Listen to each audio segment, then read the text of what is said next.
logistics, and then we'll get underway. Welcome everyone from near and far. My name is Rebecca Jones. I'm a proud member of SLA's LMD community and of SLA for many years. I am delighted that you are joining the On the Web Wednesdays. And in just a minute, Ray's going to introduce our speaker that many of you already knew of, and you were very excited to have speaking with us about the new application. So you are all muted. We will have time for a Q&A at the end. If you're not muted, please mute yourselves. Not because we don't want to hear from you, but because we don't want any extraneous noise. All of these webinars, they're not webinars because they're interactive. All of these sessions are recorded. They are both on YouTube. They're actually in Rebecca Jones' channel because I haven't had the time to set up a separate channel. But there is a playlist of LMD webinars, and I do post them right away to the LMD site and to the open forum, but they are in the LMD site within the little library that's there, and of course on YouTube. And also please, if you, Tony, just for your information, I'm going to ask people to give me their questions in the chat, and every once in a while I will interrupt you if that's okay, if there's a question that sort of, or a comment that, you know, fits in quite well. Please do, please do. Okay, great, thanks. And now I'll turn it over to Ray Pun, who has been the driving force behind this. Fantastic, and he's coming to us from California. Great, thanks Rebecca. Hey everyone, thanks for joining this session. I'm the other half of the professional development co-chair with Rebecca, and we're really excited to have the series on the Web Wednesdays. And before I introduce our speaker in the session, I just wanted to remind folks that next week, we also have a session on Wednesday, August 19th at 2 p.m. Eastern, 11 a.m. Pacific, 1 hour a little bit off from this session, but it's on exploring TikTok. So if you're interested about the app, why it's such a really great sort of video streaming application for social media use, but also have some political implications as we're seeing in the news, feel free to join us next week by Chrissy Gillock, who is the principal and founder of Librarian at Your Service LLC, and also a member of the LMD board. So just keep look out for that, and you can find that in the LMD Connect page for more information. And with that being said, I want to really thank all of you for attending and really thank our speaker, Tony Zanders, to talk about Skilltype, a professional development app specifically for information professionals and librarians. And I had a chance to explore this app maybe a couple of months ago, had a good conversation with Tony about it, and it was pretty exciting to see this kind of work being developed for our community and to support professional development learning in a way that is network approached and very user-centered.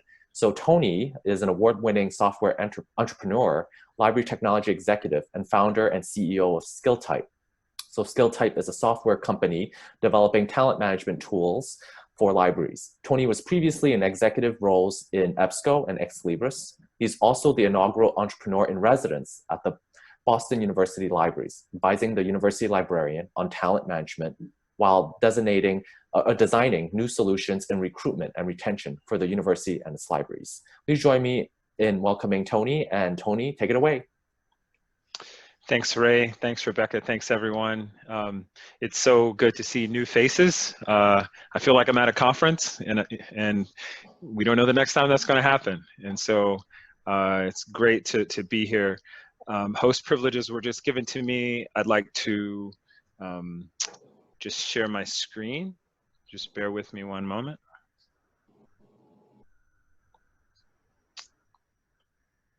All right. Can I get a shout or a thumbs up if folks can see the screen? Great, thank you so much. All right, so as Ray mentioned, we're here to talk about some new software that we're building. And building software in 2020 is much different from building software in 2010 or 2000. There's a lot of considerations that we have to think about that software developers really didn't have to consider when earlier systems were developed around privacy and data ownership and a host of issues. And so I'm excited to get into these issues today. Quick background on myself. As Ray mentioned, I've been a library software vendor for the past 10 years. My career started in 2007, moved to Silicon Valley after college, and in 2010, I joined Ex Libris. I moved to Boston. While I was there, I built a startup that was funded by the Gates Foundation to help first-generation college applicants manage their research when they were applying to college, because they didn't have access to college counselors or those expert consultants who can help you navigate that process. So we wanted to use software to help families leverage technology to create better college applications and increase those application success rates.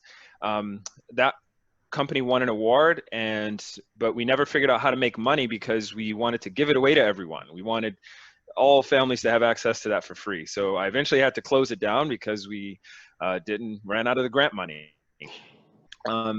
And after that, I was recruited to join EBSCO, where I was a software consultant to libraries in about 30 different countries around the world, helping them figure out how to integrate their content and databases inside of third-party systems.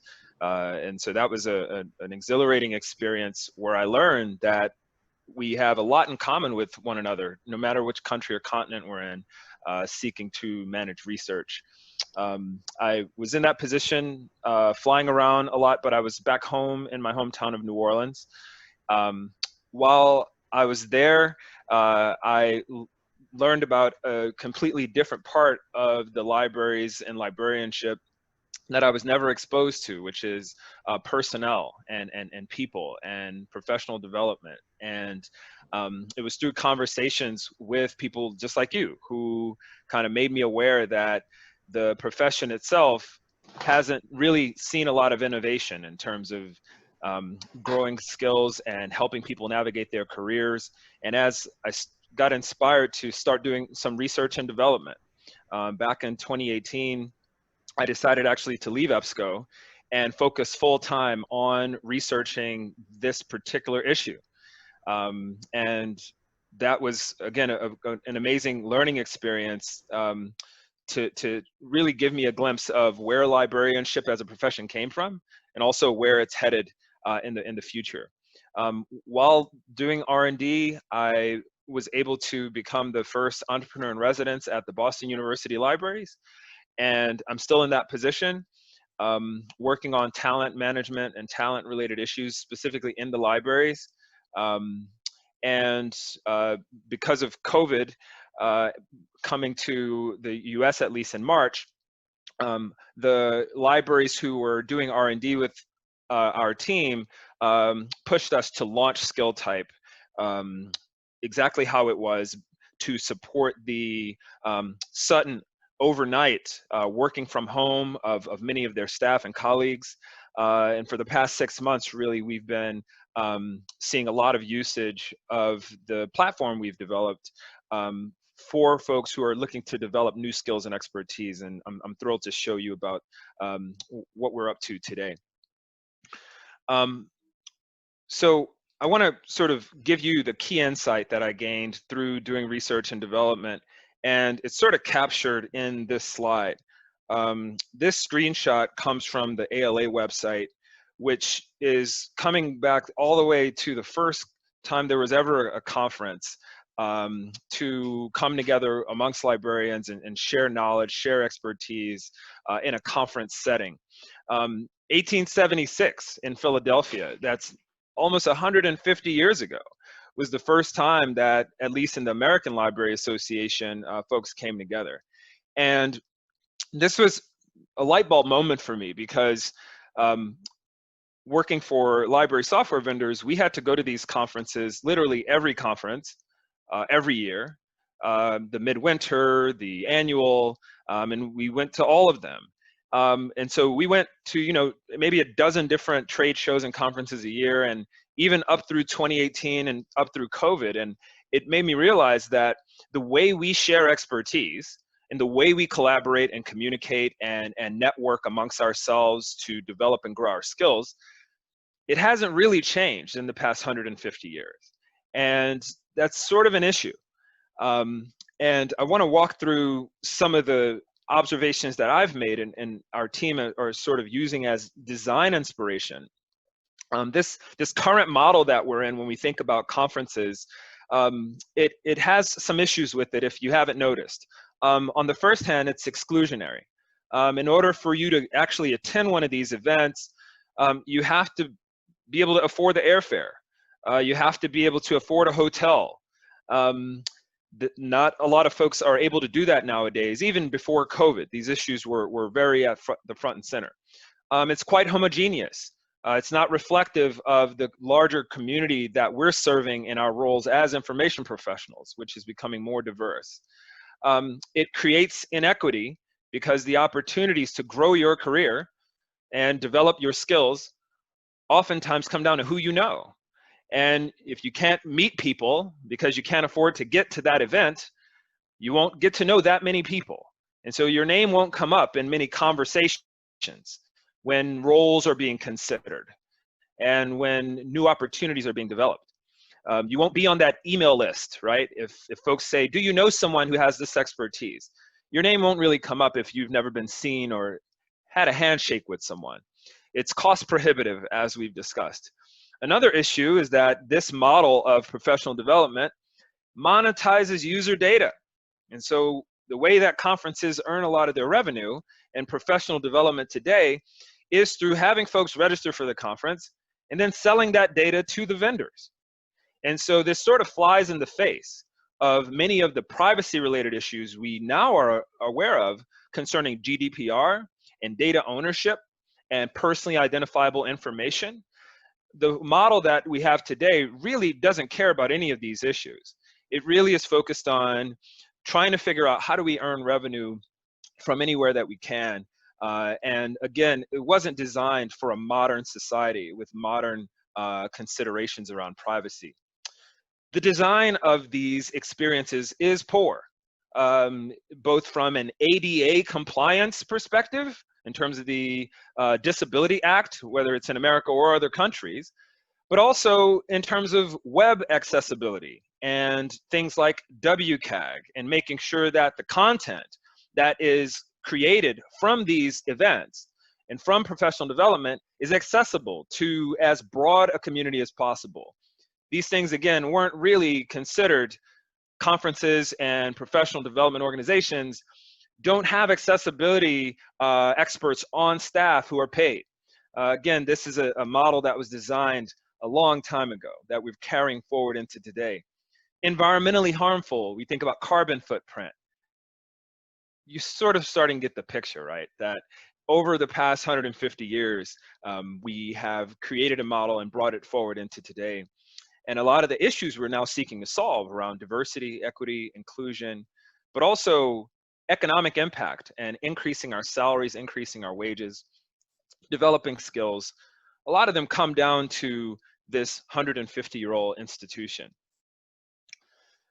The bottlenecks in expertise sharing, I want to make one point on that. I was on a call yesterday with someone from Johns Hopkins, and Johns Hopkins Libraries was very much so involved in the COVID-19 tracker. Is a web dashboard that's being used all around the world to help track cases of COVID-19 out of Johns Hopkins University. And the libraries was very involved in the creation and management of that tool that's still being used right now as we speak.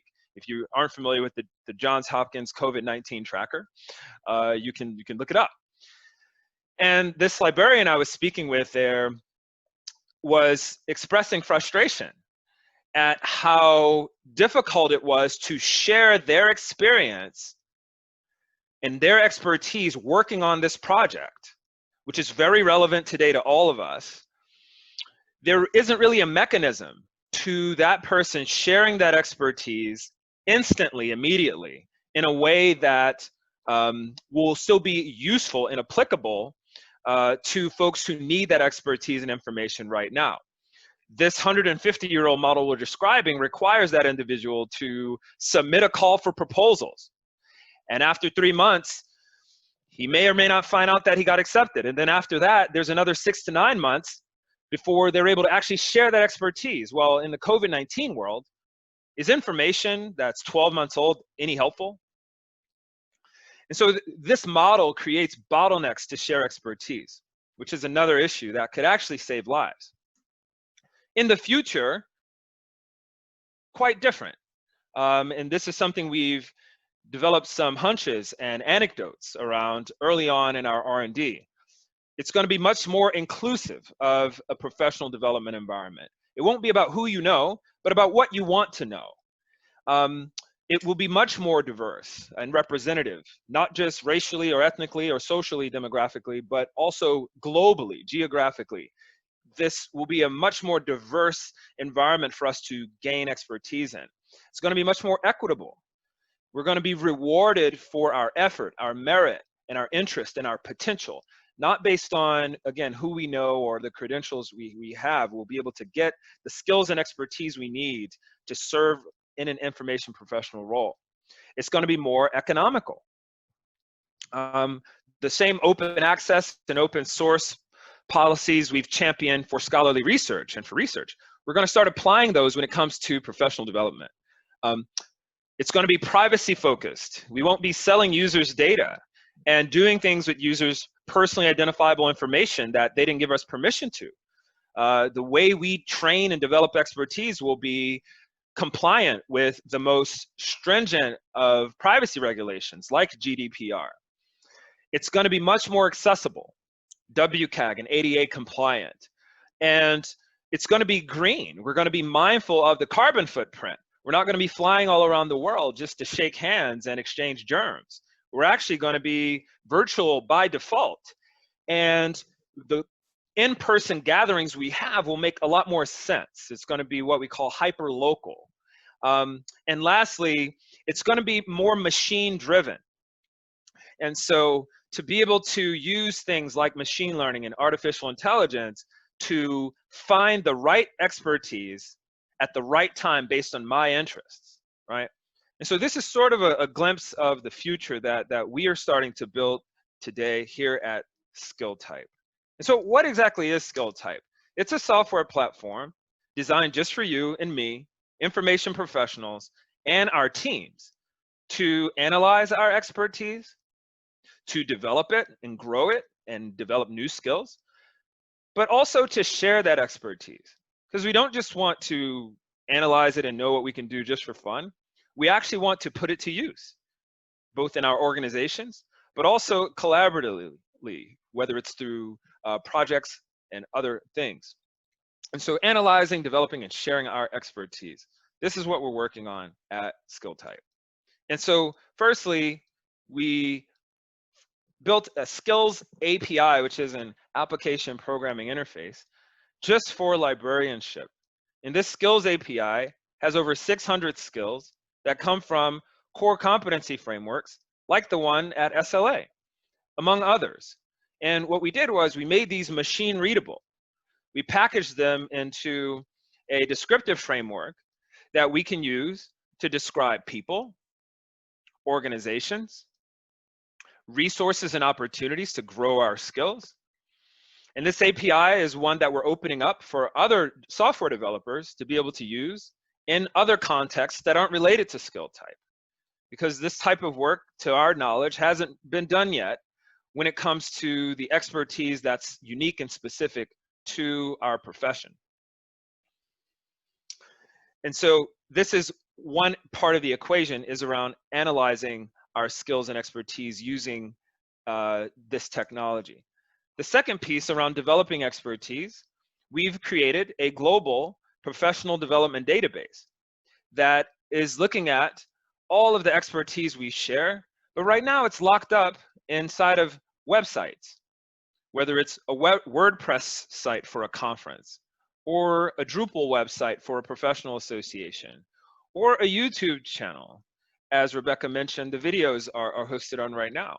If someone wanted to know what's the most up-to-date information to grow my skills in e-resource management, they have to scroll through and Google search their way through literally thousands of websites. And once they land on these websites, whether it's an accessible experience for them is up to date, is up for debate. And we think we can do what we've accomplished for our patrons and users when it comes to discovery. We think we can do this for ourselves and for the workforce and for us as professionals. And so we aggregate conference and professional association content globally. We are integrating subscription content from employers and other membership organizations who do earn revenue from managing this training. They too want to share these resources through Skilltype. And lastly, we're rethinking again these bottlenecks that I mentioned, starting to crowdsource new expertise from people just like you. We're thinking through developing tools that are going to give you access to share your expertise with the specific group of people who wants to know that expertise immediately, and not to have to wait 12 months to present the knowledge that you've gained in a way that it would be out of date. And so analyzing, sharing, and developing expertise. Now, I'm gonna go ahead. I'm going to segue into a demo. While I do that, I'm going to see if there are any questions or feedback on what I've covered thus far. Tony, there are a bunch of questions, but I'll ask the first one, which is, cool. You know the list of competencies? Yep. Where did you get that from? There were over 12 core competency frameworks that across, and actually more now, various professional associations like SLA, the Music Librarians Association has ones just for music. Right. NASIG has 3 for e-resource management and serials and others, right? And these Word documents and PDFs that are brilliant and expertly created, but not machine readable. And there's a lot of overlap amongst them. And so we sort of analyzed and deduped and brought them together and created 1 to 3 word terms in a control vocabulary that are representative amongst them all. But we're now starting to use common terms, again, not just to describe ourselves and our expertise, but we're using that same API to describe a YouTube video or a conference proceeding or a PowerPoint presentation, right? And so that based on what we're interested in learning, we can make sure that the right information globally is right in front of us at our fingertips. Okay. Okay, great. And there are other great questions there. I'm going to ask people to just hold them until we actually see the demo. So we've got. Oh, sure. Yeah. Of course. Let me fire it up. Fire up the engines. Let's jump over here. I was just testing it right before because I want to show you something new that I haven't shown before. So I'm going to do 2 things really quickly. Can y'all see my screen? Mm-hmm. All right. So go to Skilltype and request an invitation. And we're not open to the public just yet. We're currently only open to our customers who are libraries that pay a subscription to Skilltype. And in exchange, we give them access for all their staff to use Skilltype for professional development, right? For folks who don't belong to one of those libraries, you can fill out the quick form here, and we're getting the folks as soon as we can to give folks access. Once you do get your credentials by email, you will log in just by skilltype.com and pressing this login button. And then once you're logged in, I'll kind of walk through the experience with you here. So I saw one of the questions really quickly. Someone asked, so what's the difference between Skilltype and LinkedIn? Well, the first major difference is that we're not a social network. And so LinkedIn is a social network for professionals. You connect with people. It was basically built after Facebook, but for professionals. And every feature LinkedIn has, Facebook basically has it. It's an advertising business where they sell user data to advertisers, and they have other tools for recruiters, but it's a social network. Skilltype's not a social network, so you can't friend anyone, you can't connect with anyone, not yet at least. The goal of it is actually an individual user experience. It's one that we call a single player user experience. So it's, when you think about our professional development, most of that happens privately. It's something that we do on our own. We're searching the web, we're reading a book, we're watching a webinar, and we're modeling it after that private user experience. It's a messy process. It's not one that we're comfortable sharing publicly because it's quite vulnerable. We're talking about the things we don't know. And so our personal career management is a private experience that we're designing tools to help us manage that better. And so that's, I would say, the main difference between LinkedIn. LinkedIn is social by default, and Skilltype is not. The other thing is that this was designed specifically for library and information science. And so you'll see in a moment exactly what I mean. So you have a profile here that I'll click on in a moment. I'll show you that. This is where you're managing your data in a private way. No one else can see your profile. No one's looking over your shoulder or checking out what you put here. This is just for you. Organizations is another tool we've built that when you're ready, this allows you to share your expertise with as many organizations as you like. This might be your place of work. This might be with SLA one day, or a professional association. This might be with your, I don't know, your iSchool alumni network. There's various personas we have as information professionals in different capacities we operate in where we might want to share our expertise. And so Skilltype is acknowledging that we all wear many different hats, and we should be able to, in one click of a button, share our knowledge and expertise with a specific group for a specific purpose. And that happens on this organizations tab. And then thirdly, you have a feed. And so your feed is your personalized, customized feed of professional development resources and also opportunities based on what is on your profile. And so if you, I'm just going to jump in right now.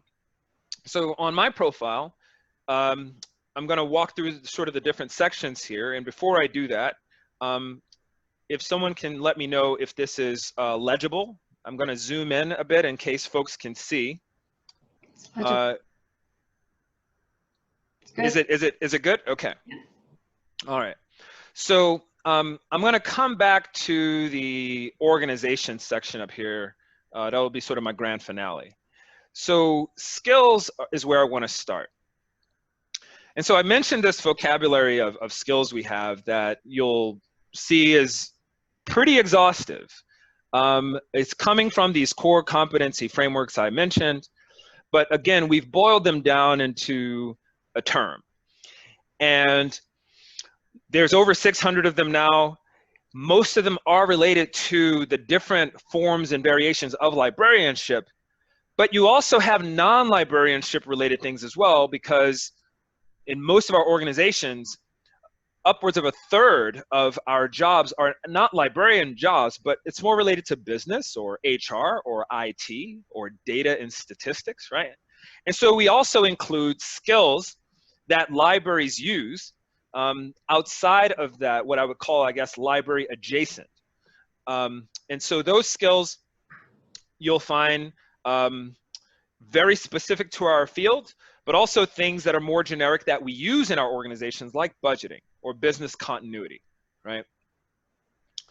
So you can select as many skills as you'd like, and underneath you'll notice something a bit different, which is priorities. Now, priorities is a new concept we're working on, and these tags in our API come from strategic plans. Strategic plans, for now, coming from academic libraries. that have strategic directions for their organization.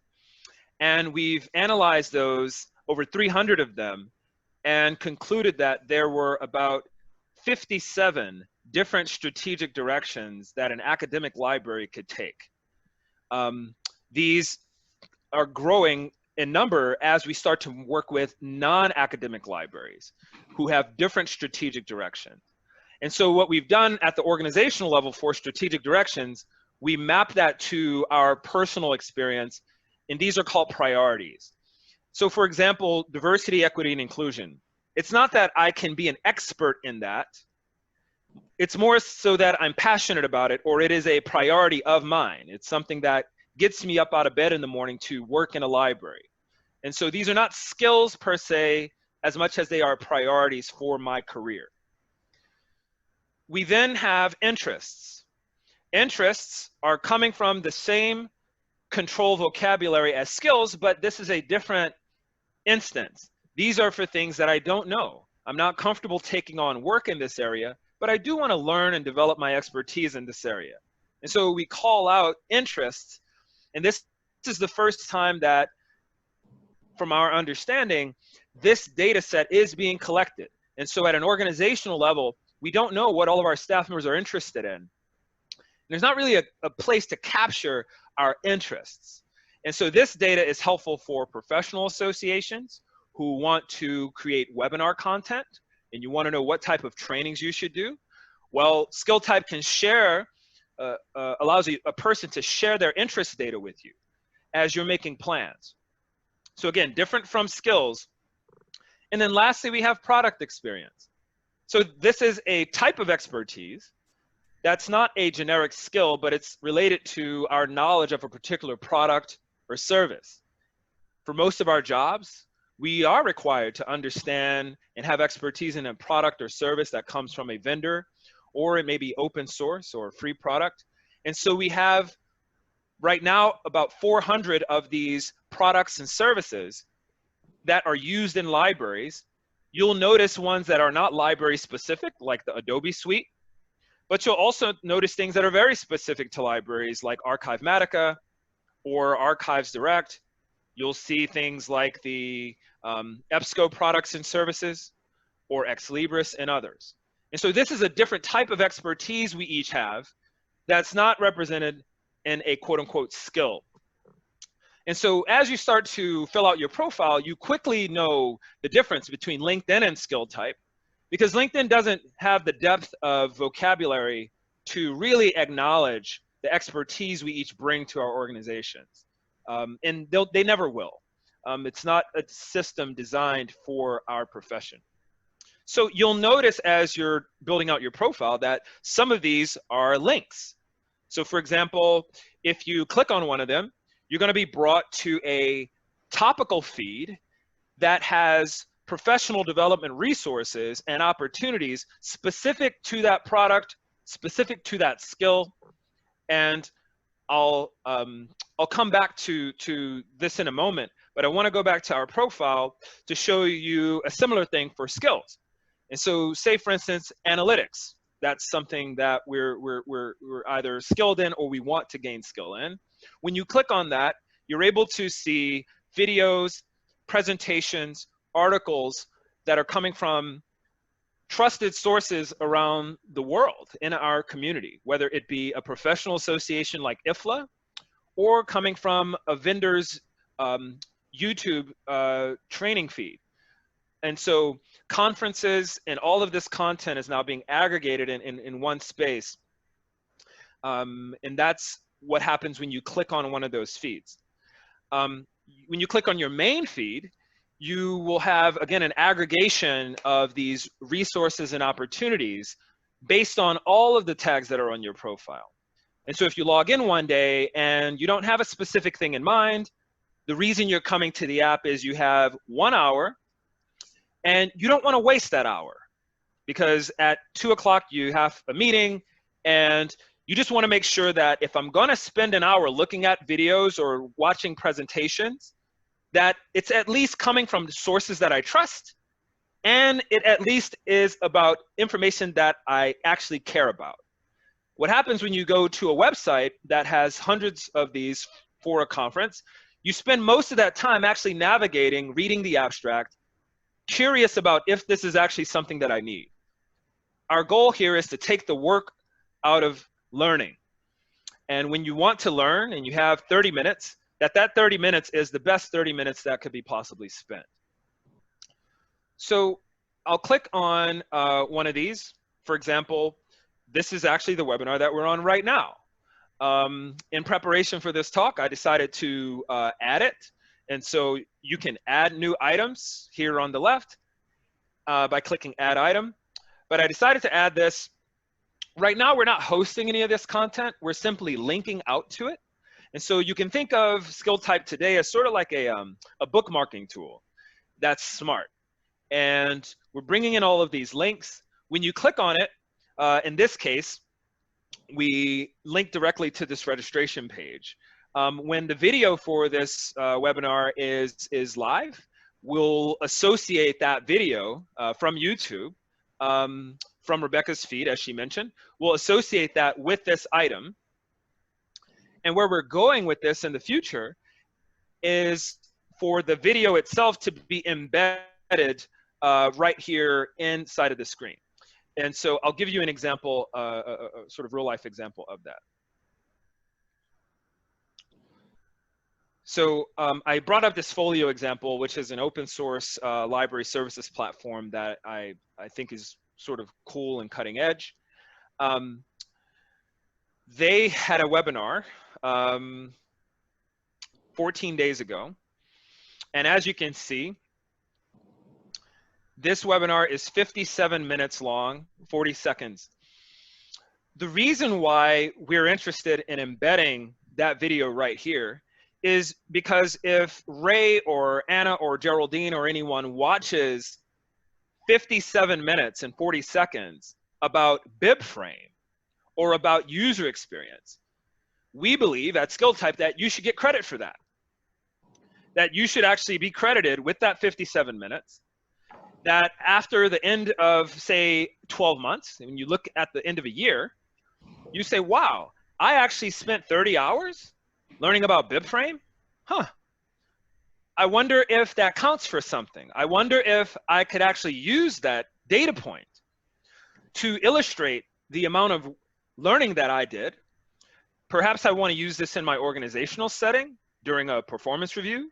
Perhaps I want to use this data point if I'm seeking to get a new job and I want people to, I want a recruiter to see, instead of my resume, which has information that, you know, is been there for years, or the fact that I have a library science degree from, you know, 2002, can I illustrate and demonstrate how much time I've been putting in to particular skills, right?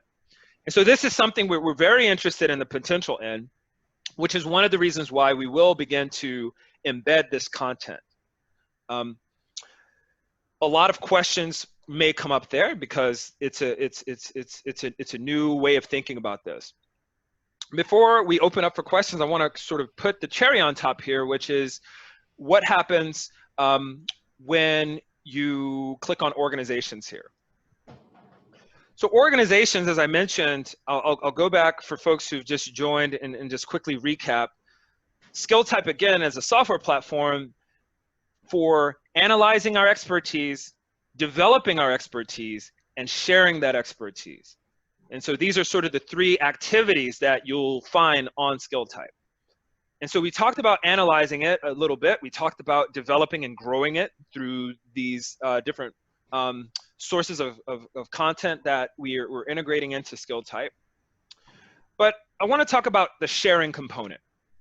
And so organizations like libraries or professional associations, groups that want to manage expertise across a community, are able to create a profile on Skilltype. And once you create that profile on Skilltype, people can start to share their expertise with you. And so here we're on SLA Own the Web Wednesday webinar series, and SLA may want to see this expertise data across its members. And so to do that, what we would do is SLA would create an organization. The type would be an association. And after that organization is created, people will be able to find you on their profile here to share that data with you. And so we'll do a quick example of this. So Michigan State, who's one of our customers, you can see is active. I don't work there, but I did share my expertise with them.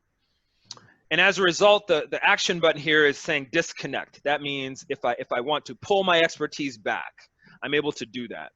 But let's try an organization that's not using Skilltype, like say the University of Michigan in this case. If I want to share all this data, I press connect here. And this screen is explaining to me, in our attempt to be compliant with GDPR, we have to explain to everyone what's about to happen with your data.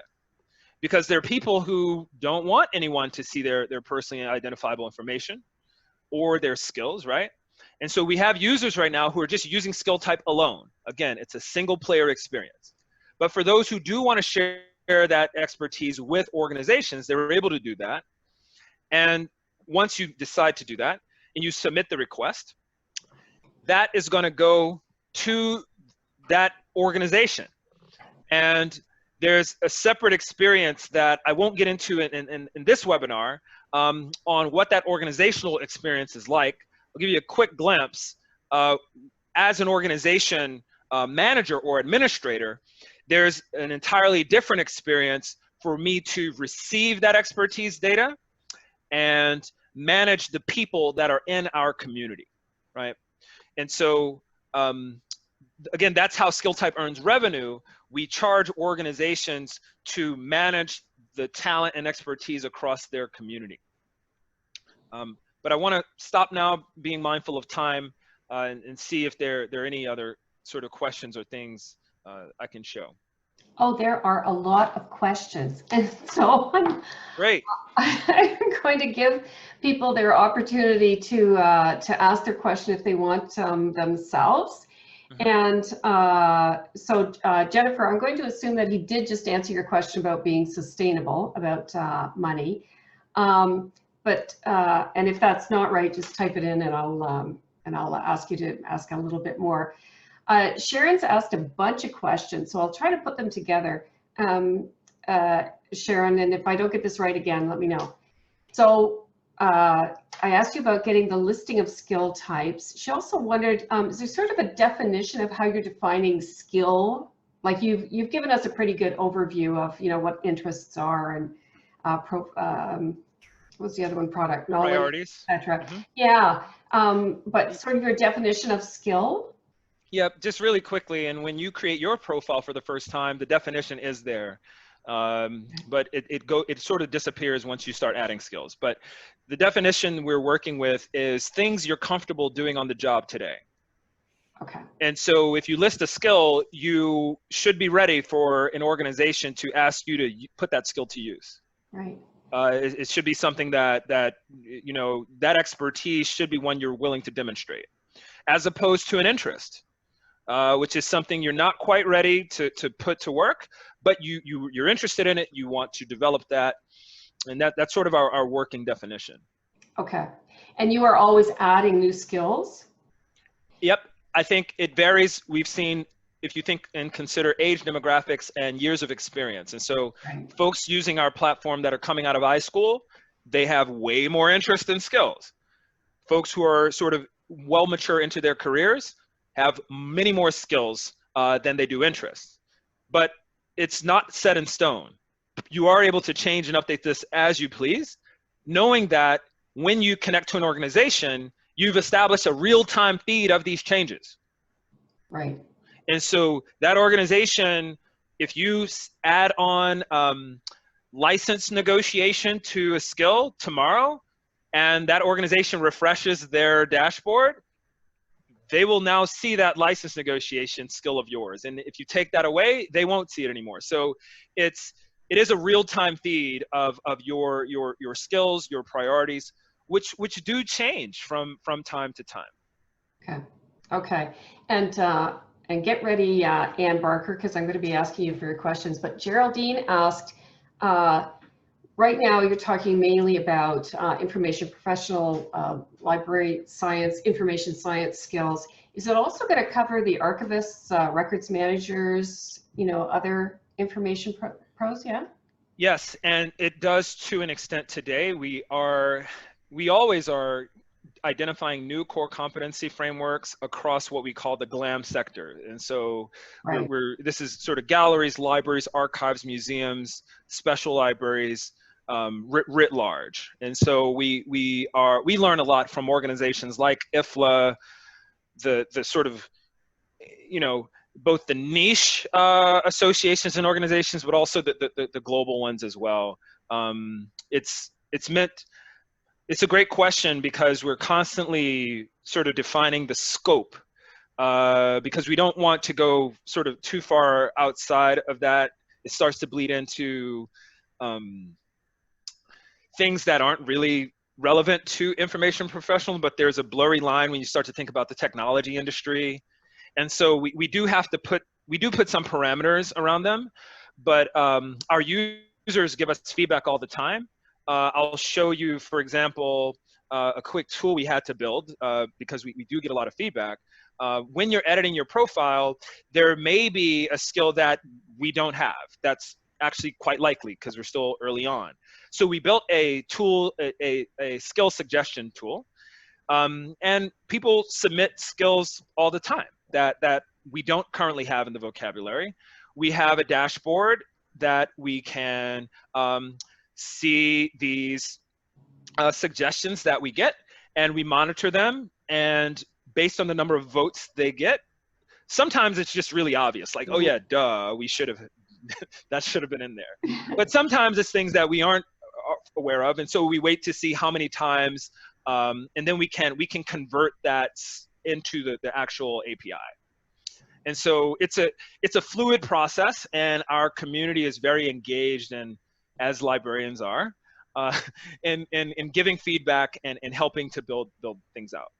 Okay, great. I'm going to switch to somebody else so they're not always hearing me. Ann Barker, you had a number of questions. Would you like to ask one of your questions or two?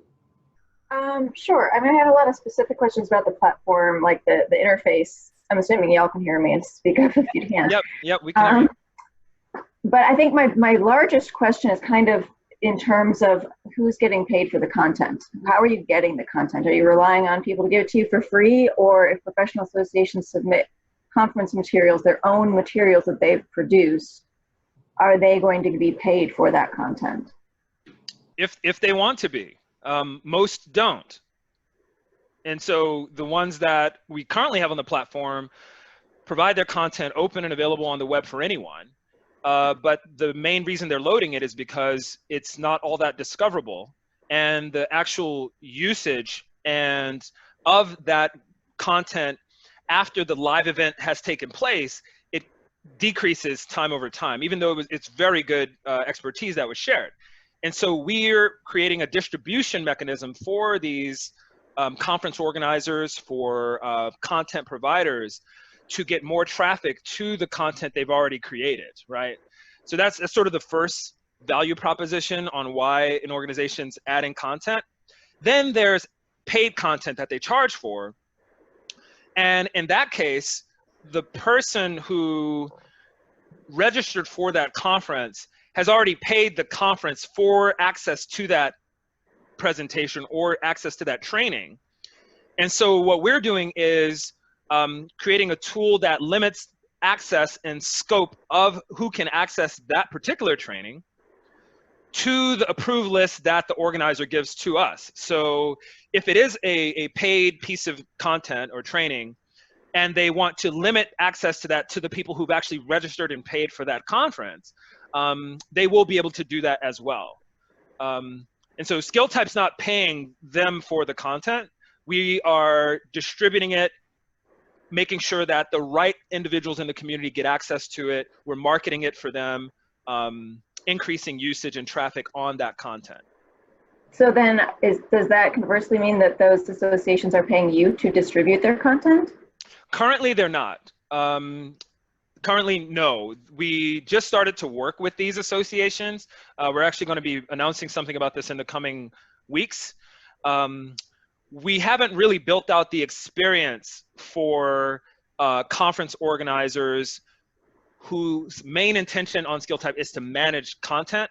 That user experience is not built out yet. We've currently been focused on organizations like professional associations and libraries who want to manage their expertise. So that's what we've solved for to date, and it's very early days in terms of the how we monetize, whether we pay or they pay.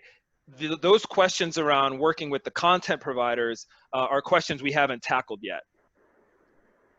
Okay. Right now, the information on this web on the platform is open and free, and organizations are loading that content without regard to how it's monetized or those types of questions. Okay, thanks. I don't want to monopolize any more time, Rebecca. There were lots of other questions, great questions. Okay, Sure. great. Geraldine, Hey, Geraldine. are you still there? Sorry. Hi. Hi. Sorry. Camera. Good evening. No. My other question was, the system that you've described makes me think of something that our people management team is putting in place around internal resourcing of projects and sort of talent pool management. And I just wondered whether you'd considered that those might be it might be used in this context. Absolutely, and so most of our customers have some form of an ERP or a people management software in place that's local to that institution. Skilltype complements those because of both the product and also our policies. And so every user on our platform owns their own data. Their organizations don't own that data. And so Skilltype acknowledges the multiple personas we have, whereas an internal ERP or people management system assumes that we are only belonging to that organization. And so if you wanted to share your activity or your data from that tool, you aren't allowed to, especially sharing it with another organization.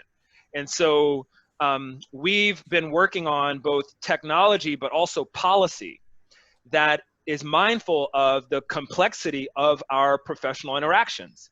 And so we complement those tools. Maybe one day there is an integration between the internal software that a library has around professional development. Maybe there's some integration between Skilltype and those tools at a local level. You know, but that would be a separate complementary use case. Okay, thank you. Great. Yep. There are a bunch of questions around the organization level. So one being, how does the system verify that somebody is with Michigan State? Right. Yep. msu.edu, that email address. Oh, And so if you want to officially belong to your institution, when you create your profile as an organization, I'll just sort of quickly demo this. In that organizational experience, we are asking you for your email domain, right? And so you're typing in, you know, I can't spell today, sorry. You're typing in harvard.edu or whatever the email is. And so that way, as people start to connect with you, in your settings panel, you have room for both your work email and a personal email. And so we are able to instantly give you access to that organizational profile on Skilltype. If you don't have a michigan.edu email address or umich, whatever it is, and you share your data with them here, right. You won't get access to the inside of it, right? And so basically what will happen is you'll see like a facade. You'll see a sort of public profile for that library. Like here, I don't work for Michigan State. I don't have that email address matching. But they have allowed me to see some basic information that it's nothing private, but it is some basic information about that organization so that if I want to work there one day, I can say, oh, wow, they're using eBrary or they're using Canopy. So maybe I should spend some time in sharpening up my Canopy skills, right? And so that's an example of the type of experience you have if you don't work there, but you do want to share your expertise with them. They can see all your data and they're sharing some data with you as well. So 2 more questions on that, and then we'll have to figure out what we're going to do with the rest of the questions. But one is, if you leave that organization, does your profile follow you? Right? Yes. Okay. Absolutely. That's been the intention. You. Yeah. Yeah. You own your data. It's different from your payroll system at your university or library, or it's different from those types of tools. Many of our users are using it alone. They aren't sharing anything with any organization, and they're just carrying on, watching videos and reading articles. When you choose to share with an organization, you can choose to pull that back. Or if you leave that organization, that doesn't mean you're leaving your Skilltype experience at all. It means you're probably sort of moving on to another organization. Right. And can managers monitor if their team members give them, access? Can they monitor who's doing what? Yes, but not in a creepy way. So for example, so this actually does take about 5 minutes to explain. There's a clear answer, but there is nuance here. I'll try to do it, and being mindful that we only have 1 minute left. So no one can see your profile. No one gets access to that. That is a private space. When you choose to share your data with an organization, the tags that are there are appearing in their dashboard, but they can't come to you and see your space. So they can't see certain things like the things you've saved. They can't see your activity. They can't see what other organizations you're sharing your data with. For example, that's really the big one, right? If they were able to come to your profile, they'd be like, oh, interesting. I wonder why Rebecca is sharing her data with all these other libraries, right?